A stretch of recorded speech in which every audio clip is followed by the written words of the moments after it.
4 வருஷமா என்ன பாட்டியாக்க முடியலன்னு உனக்கு வெக்கமா இல்லையா?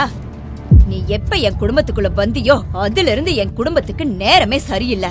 நித்யா தனது மாமியார் திட்டுவதை பொறுத்து கொண்டு அமைதியாக நின்றாள். நித்யா தனது கணவன் ஹாஸ்பிட்டல் காரிடரில் வருவதை கண்டாள். பிரகாஷ், பிரகாஷ், என்னோட ரிப்போர்ட்ஸ பாத்தியா?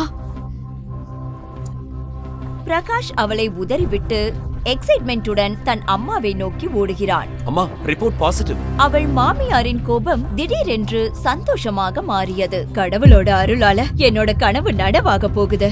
பிரகாஷ் மற்றும் மாமியாரின் இந்த திடீர் மாற்றத்தை கண்டு நித்யா குழப்பமடைந்தாள். அவளால் எதையும் புரிந்து கொள்ளவோ பேசவோ முடியவில்லை. அந்த நேரத்தில் நித்யாவின் உறவினரான அக்ஷயா அங்கே வந்து மாமியாரின் பாதங்களை தொட்டு வணங்கினாள். போது நல்லா இருமா, உன்னாலதான் என் கனவு நிஜமாக போகுது. இப்பதான் என் மனசு நிறைவா இருக்கு. பிரகாஷோட வம்சத்தை சுமந்த அடுத்த தலைமுறைக்கு கொண்டு போக போற.